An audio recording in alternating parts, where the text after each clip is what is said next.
ఆశ్చర్యకరమైన బైబిల్ పాఠంగా రాజులు మొదటి గ్రంథము 4వ అధ్యాయం చదువుకుందాము. రాజైన సొలొమోను ఇశ్రాయేలీయులందరి మీద రాజాయెను. అతని యొద్దనున్న అధిపతులు ఎవరనగా సాదోకు కుమారుడైన అజర్యా యాజకుడు, శీషా కుమారులైన ఎలీహు రేపును, అహీయాయును ప్రధాన మంత్రులు. అహీలూదు కుమారుడైన యెహోషాపాతు లేఖికుడై ఉండెను. యెహోయాదా కుమారుడైన బెనాయా సైన్యాధిపతి. సాదోకును అబ్యాతారును యాజకులు. నాతాను కుమారుడైన అజర్యా అధికారుల మీద ఉండెను. నాతాను కుమారుడైన జాబూదు రాజు సముఖంలోని మిత్రుడును మంత్రియునై ఉండెను. అహీషారు గృహ నిర్వాహకుడు. అబ్దా కుమారుడైన అదోనీరాము వెట్టి పని విషయంలో అధికారి. ఇశ్రాయేలీయులందరి మీద సొలొమోను 12 అధికారులను నియమించెను. వీరు రాజునకును అతని ఇంటి వారికిని ఆహారము సంగ్రహము చేయువారు. సంవత్సరమందు ఒక్కొక్క నెలకు వారిలో ఒక్కొక్కడు ఆహారమును సంగ్రహము చేయుచుండెను. వారి పేర్లు ఇవే: ఎఫ్రాయిము మన్యమందు హూరు కుమారుడు మాకస్సులోను, షయల్బీములోను, బేత్షెమెషులోను, ఏలోన్బెదానానులోను, దెకేరు కుమారుడు అరుబ్బోతులో హెసెదు కుమారుడు. వీనికి షోకో దేశమును హెపెరు దేశమంతయు నియమింపబడెను. మరియు అబీనాదాబు కుమారునికి దోరు మన్య ప్రదేశమంతయు నియమింపబడెను. సొలొమోను కుమార్తె అయిన టాపాతు ఇతని భార్య. మరియు అహీలూదు కుమారుడైన బయనాకు తానాకును మెగిద్దోయును బేత్షెయాను ప్రదేశమంతయును నియమింపబడెను. ఇది యెజ్రెయేలు దగ్గరనున్న సారెతా నుండి బేత్షెయాను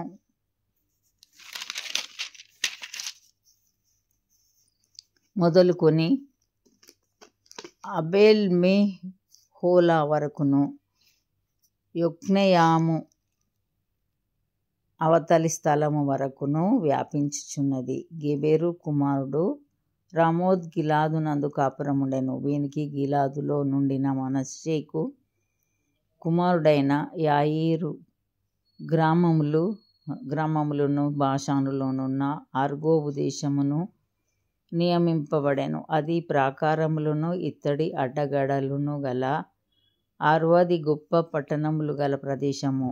ఇద్దో కుమారుడైన అహీనాదాబు మహనయీములో నుండెను. నఫ్తాలీము దేశమందు అహిమయస్సు ఉండెను. వీడు సొలొమోను కుమార్తె అయిన బాషెమతును వివాహం చేసుకునెను. ఆషేరులోను ఆలోతులోను హూషై కుమారుడైన బయనాయుండెను. ఇశ్శాఖారు దేశమందు సరూయహు కుమారుడైన యెహోషాపాతు ఉండెను. బెన్యామీను దేశమందు ఏలా కుమారుడైన షిమీ ఉండెను. గిలాదు దేశమందును అమోరీయులకు రాజైన సీహోను దేశమందును బాషాను రాజైన ఓగు దేశమందును ఊరి కుమారుడైన గెబెరు ఉండెను. అతడు ఒక్కడే ఆ దేశమందు అధికారి. అయితే యూదావారును ఇశ్రాయేలు వారును సముద్రపు దరినున్న ఇసుక రేణువులంత విస్తార సమూహమై తినుచు త్రాగుచు సంభ్రమపడుచు నుండిరి.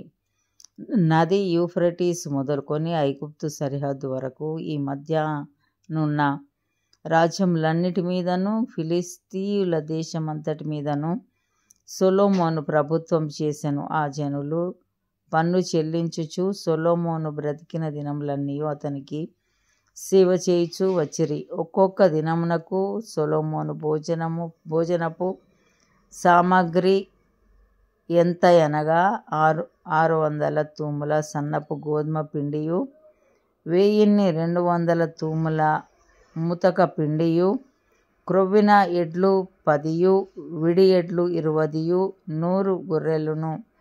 ఇవియుగాక ఎర్ర దుప్పులు, జింకలు, క్రొవ్విన బాతులను తేబడెను. యూఫ్రటీసు నది యువతల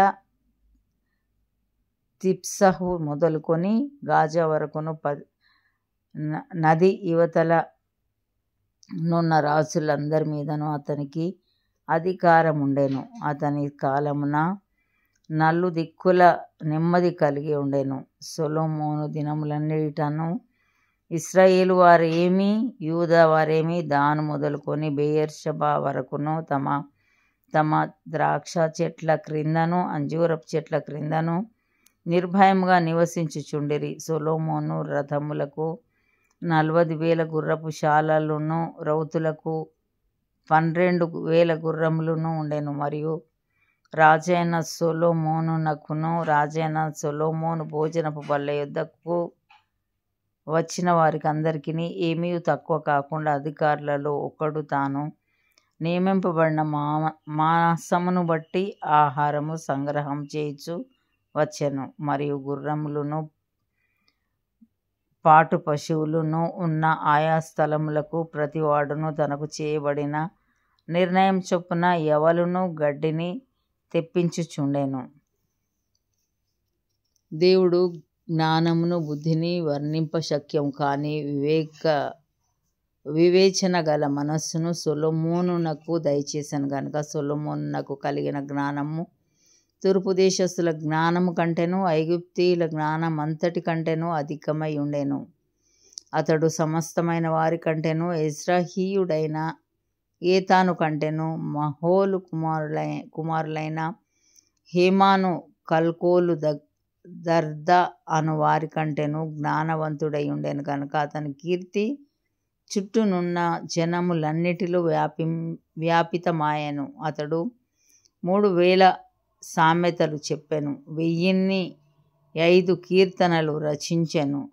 మరియు లెబానోనులో ఉండు దేవదారు వృక్షమునే గాని గోడలో నుండి మొలుచు హిస్సోపు మొక్కనే గాని చెట్లన్నిటిని గూర్చి అతడు వ్రాసెను. మరియు మృగములు పక్షులు ప్రాకు జంతువులు జలచరములు అను వాటి ఇవన్నిటిని గూర్చియు అతడు వ్రాసెను. అతని జ్ఞానపు మాటలు తెలుసుకొనుటకై అతని జ్ఞానమును గూర్చి వినిన భూపతులందరిలో నుండి జనులందరిలో నుండి మనుష్యులు సొలొమోను నొద్దకు వచ్చిరి. ఇంతటితో ఈ దినం కొరకైన బైబిల్ పాఠం సరి.